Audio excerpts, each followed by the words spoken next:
तो ये रायसीना हिल्स है। एक तरफ साउथ ब्लॉक, दूसरी तरफ नॉर्थ ब्लॉक, और उसके ठीक सामने जो शायद प्रदूषण की चादर तले ढका हुआ है वो राष्ट्रपति भवन है। और मौका कुछ खास इसलिए है क्योंकि अमेरिका में बाइडेन के जीतने के बाद कई सवाल भारत के भीतर रेंग रहे हैं, और ये ऐसे सवाल हैं जिन सवालों का जवाब शायद इतिहास के गर्त में होगा। लेकिन हमें लगता है जब हम रायसीना हिल्स के सामने खड़े हों और प्रधानमंत्री का कार्यालय यहीं पर है, साउथ ब्लॉक का मतलब यह होता है कि विदेश मंत्रालय भी यहां पर, रक्षा मंत्रालय भी यहां पर, और इस दौर में भारत की जो भी वैदेशिक नीति रही, जो भी आर्थिक नीति रही, ना जाने क्यों वो प्रधानमंत्री के इर्द गिर्द ही घूमती चली गई। और यहां खड़े होने का मतलब है शायद आजादी के बाद भारत के तमाम प्रधानमंत्रियों के जरिए इस देश की विदेश नीति को समझना, इस देश की आत्मसम्मान के लिए किस तरीके से देश के तमाम प्रधानमंत्रियों ने, चाहे वो अमेरिका के राष्ट्रपति के सामने का सवाल भी क्यों ना रहा हो, झुका कोई नहीं। और इतना ही नहीं, किस रूप में अंतर्राष्ट्रीय तौर पर भारत को मान्यता देनी है, यह भी शायद अपने तरीके से नेहरू काल से लेकर और मनमोहन सिंह के दौर तक एक सफर रहा है। लेकिन झटके में ब्रेक तब लगा जब निजी संबंध राष्ट्राध्यक्षों के साथ बनने लगे। शी जिनपिंग चाहे गुजरात चले गए हों, या फिर लाहौर जाकर जन्मदिन की बधाई नवाज शरीफ को देने के लिए प्रधानमंत्री खुद चले गए हों, या फिर ट्रंप के लिए चुनाव प्रचार के मद्देनजर हाउडी मोदी किया गया हो अमेरिका में और नारे लगाए गए हों, अब की बार ट्रंप सरकार। In India have connected well with President Trump. The words of candidate Trump, अब की बार ट्रंप सरकार।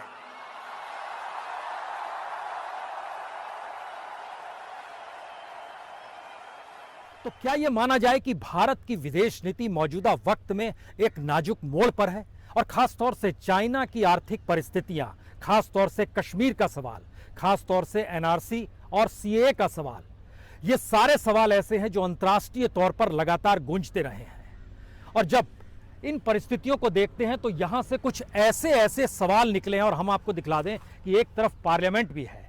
इस पार्लियामेंट के भीतर भी अमेरिका के साथ संबंधों को लेकर कई मौकों पर बहस हुई है।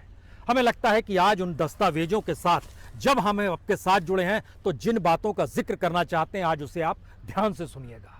नेहरू ने 1950 में पहली बार एजुकेशन को लेकर अमेरिका के साथ संबंध के तार जोड़े थे, और उस वक्त ये बात निकल कर आई थी कि भारत के लोग अमेरिका जाकर किस रूप में पढ़ाई करेंगे। इंटरकल्चरल आर्गुमेंट थे, इंटरकल्चरल एस्पेक्ट्स थे, और बड़ी तादाद में भारत अमेरिका जा रहे थे।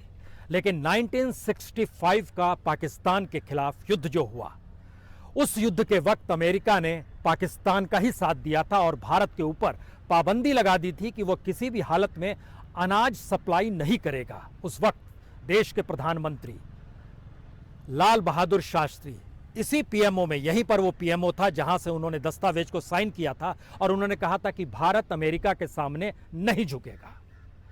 इस दौर में एक चीज जहन में जरूर रखिएगा, रिपब्लिकन या डेमोक्रेट के साथ संबंध भारत के कैसे रहे ये महत्वपूर्ण नहीं होता है। महत्वपूर्ण होता है कि भारत के संबंध अमेरिका के साथ वैदेशिक तौर पर कैसे हैं, उसमें पार्टियां मैटर नहीं करती हैं। लेकिन मौजूदा वक्त में ऐसा लगने लगा कि जैसे ट्रंप रिपब्लिकन के हैं तो रिपब्लिकन भारत के करीब होगा, डेमोक्रेट्स बाइडेन जीत कर आए हैं या इससे पहले ओबामा थे तो वो शायद अमेरिका के खिलाफ होगा, भारत के खिलाफ होगा। एक ऐसी परिस्थिति भी सोची जाने लगी, लेकिन ऐसा कुछ भी नहीं है, क्योंकि आज जिस इतिहास के पन्नों को हम खोलना चाहते हैं उसके जरिए जरा समझने की कोशिश कीजिएगा भारत का आत्मसम्मान कहां पर आता है और वैदेशिक तौर पर भारत की पॉलिसी क्या काम करती है।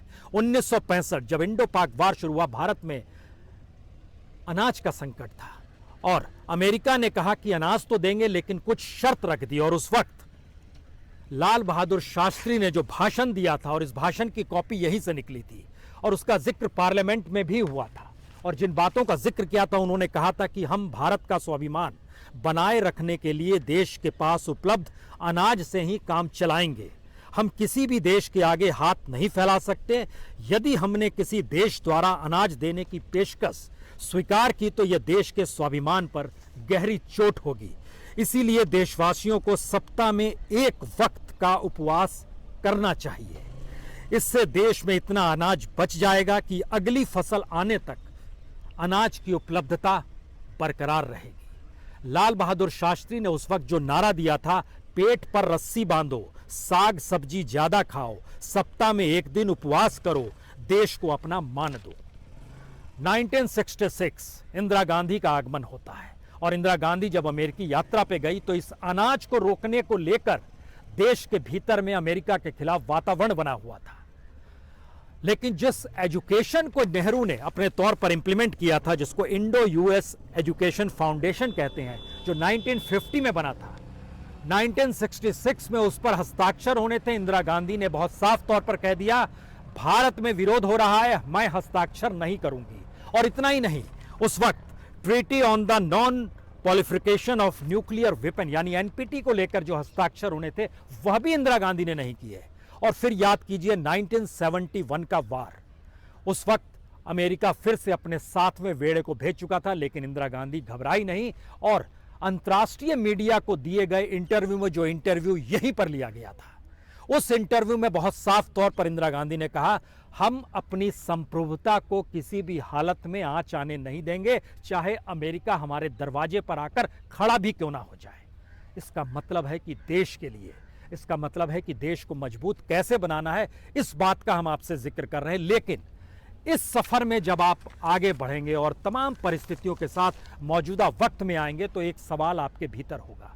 अंतर्राष्ट्रीय मंच पर अमेरिकी राष्ट्रपति का भाषण जब तमाम जगहों पर दिखाया जा रहा था, वो क्या कह रहे थे, और जो उन्होंने पॉलिसी पेपर जारी किया उसमें उन्होंने किस बात का जिक्र किया, हमको लगता है यह भी जरूर जानना चाहिए। क्योंकि आज जब उन्होंने भाषण दिया तो उन्होंने बहुत साफ तौर पर कहा, एक तो बहुत साफ तौर पर एक संदेश था कि मैं एक ऐसा राष्ट्रपति बनने का वादा करता हूं जो तोड़ने की बजाय जोड़ने का काम करेगा, जो लाल रंग वाले या राज्य या नीले रंग वाले राज्य को नहीं देखेगा बल्कि संयुक्त राज्य अमेरिका को देखेगा, यानी no blue state no red state.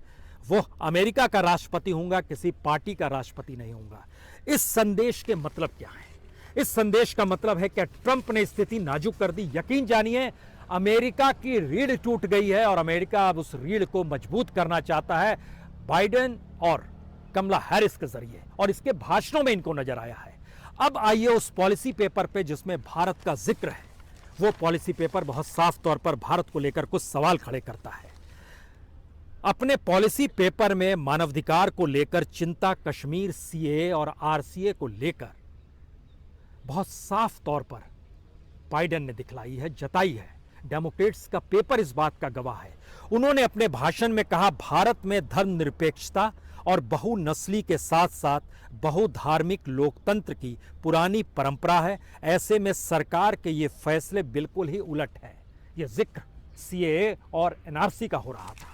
और कश्मीर के मद्देनजर खास तौर से जिस बात का जिक्र बार बार हो रहा है, क्या अमेरिकी रुख भारत को कश्मीर को लेकर जो दिल्ली से पॉलिसी बनी है और श्रीनगर में उसका विरोध हो रहा है, क्या उसके बीच में आकर अमेरिका कोई अंतर्राष्ट्रीय दबाव के तौर पर काम करने लगेगा या फिर एक नई परिस्थिति बन जाएगी? इस बात का भी जिक्र है, क्योंकि उनके पॉलिसी पेपर और भाषण का जो शब्द है, कश्मीर लोगों के अधिकारों को बहाल करने के लिए भारत को चाहिए कि वो हर कदम उठाए। असहमति पर पाबंदी, शांतिपूर्ण प्रदर्शन को रोकना, इंटरनेट सेवा बंद करना या धीमा करना लोकतंत्र को कमजोर करना है।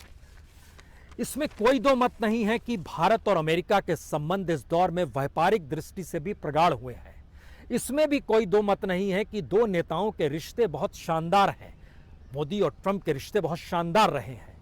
लेकिन जब कोई राष्ट्राध्यक्ष किसी पॉलिटिकल पार्टी के हिस्से के तौर पर किसी दूसरे देश में नजर आने लगे तो फिर मुश्किल होती है। और मौजूदा वक्त का सबसे बड़ा संकट विदेश नीति को लेकर यही है। याद कीजिए, नेपाल में जब संविधान का निर्माण हो रहा था, उस वक्त भी प्रधानमंत्री मोदी ने नेपाल के संविधान को लेकर जो टिप्पणी की थी, पूरे नेपाल में उसका आक्रोश पनप गया। और उस समय से लेकर अब तक आज की परिस्थिति में भी स्थिति अनुकूल हुई नहीं है। और अंतर्राष्ट्रीय शक्तियां जिसमें जाहिर तौर पर चाइना का जिक्र होगा। चाइना ने नेपाल के भीतर घुसपैठ की इनकार नहीं, आज वो सीमा पर बैठा हुआ है। इस तरीके से भारत और भूटान की सीमा पर, जिसको चिकन नेक कहते हैं, वहां पर भी जब डोकलाम में बैठा था, यह भी किसी से छुपा हुआ नहीं है। सवाल है कि हमारी नीति किस रूप में काम कर रही है। इस दौर में, यानी बीते 6 बरस के दौर में, जो नैम था, नैप यानी गुट निरपेक्ष आंदोलन, जिसको आज नहीं बनाया गया था, नेहरू काल में बनाया गया, तो उस वक्त नासिर, नेहरू और टिटो, ये 3 तिकड़ी मानी जाती थी, और इन्होंने कहा था ना तो हम अमेरिका की तरफ हैं ना रशिया की तरफ हैं। उस नैम में प्रधानमंत्री मोदी ने जाने से इनकार कर दिया, वो नहीं गए और अपने विदेश मंत्री को भेज दिया गया। नैम धीरे धीरे आज की स्थिति में कमजोर हो चला है। सार्क बैठक नहीं हो पा रही है। सार्क की जो परिस्थिति है उसमें पाकिस्तान का टेररिज्म, पाकिस्तान का चाइना का साथ देना, ये सारे सवाल अपनी जगह हैं। लेकिन भारत धीरे धीरे अमेरिका के नजदीक जा रहा था या फिर देश के प्रधानमंत्री ट्रंप के नजदीक जा रहे थे, ये अमेरिका के भीतर भी सवाल है और अमेरिका के मीडिया के भीतर ये सवाल है, क्या आने वाले वक्त में अब बाइडेन जिन पॉलिसीज को लेकर भारत के साथ डील करेंगे वो अमेरिका का हित चाहेंगे, और उसमें H1B वीजा भी है जो कि भारत के युवाओं को अमेरिका जाने के रास्ते को खोलता है। ट्रंप ने इस पर रोक लगाई। ट्रंप ने भारत की आर्थिक परिस्थितियों का साथ कतई नहीं दिया, एजुकेशन में साथ नहीं दिया। जो टैक्स रियायत थी उसको बढ़ा दिया गया। भारत से जो सामान एक्सपोर्ट अमेरिका होता था उस पर टैक्स को बढ़ा दिया गया। इसका मतलब है कि दरअसल ट्रंप के साथ इंडिविजुअल लेवल पे संबंध बन रहे थे, लेकिन भारत और अमेरिका के बीच जो वैदेशिक नीति, आर्थिक नीति, जो इंटरकल्चरल रिलेशंस था, वो धीरे धीरे टूट रहा था।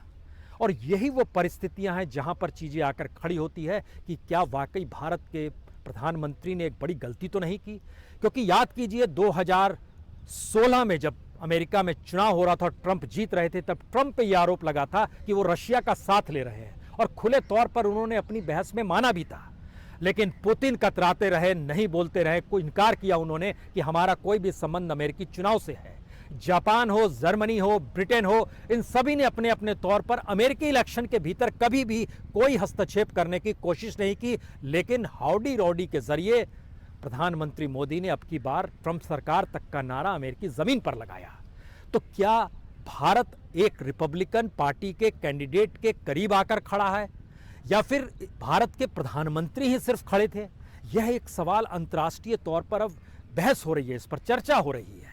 और यह समझने की बात होगी कि अब भारत की विदेश नीति और भारत की जो आर्थिक नीति, खास तौर से चाइना को लेकर जो सवाल है, क्योंकि भारत का चीन के साथ जो एक्सपोर्ट इंपोर्ट की परिस्थिति थी, या भारत उनके प्रोडक्ट्स पे जिस रूप में प्रभावी लगातार था, बाइडेन के सामने भी यह संकट है कि वो चाइना को किस रूप में काउंटर करे।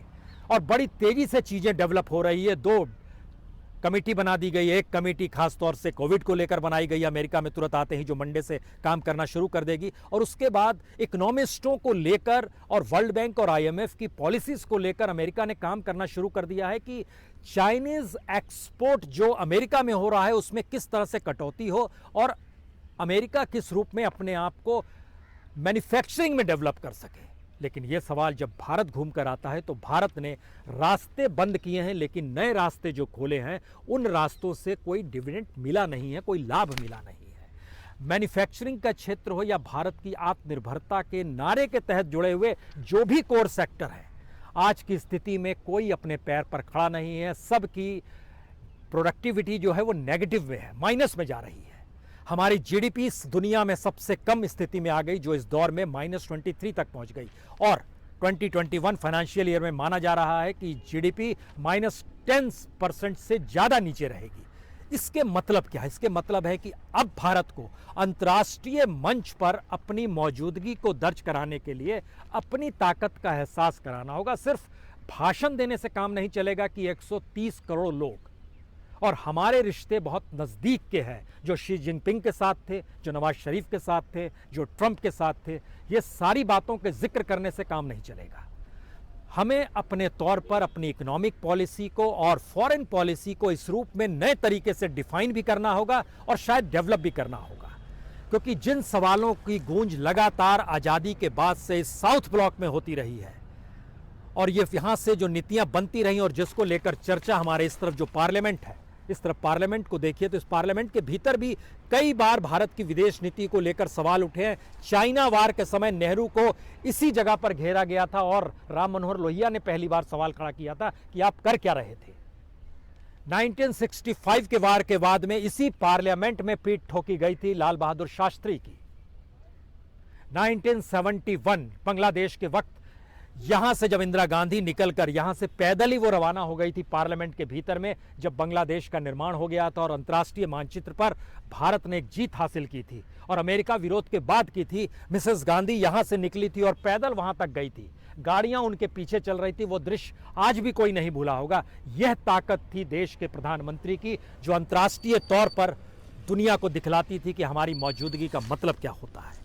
लेकिन अब जो सवाल हैं उसमें सवाल है कि ट्रंप के साथ दोस्ती के बाद आपको क्या मिला। आपको उसने खूब हथियार बेचे, M777 लाइट हॉटजार्जर बेचा, F-61 बेचा, F-21 बेचा, ट्रांसपोर्ट प्लेन्स जो हैं C-1380J और C-17 बेचे गए, मैरीटाइम रेकॉन बेचा गया जो F-81 एयरक्राफ्ट है। इन सबको सेल किया गया, उन्होंने अपने लाभ के लिए किया। तो इसका मतलब क्या है कि हमारी विदेश नीति इस दौर में प्रधानमंत्री पर कंसंट्रेट होकर फेल हो रही थी, यह एक सवाल है।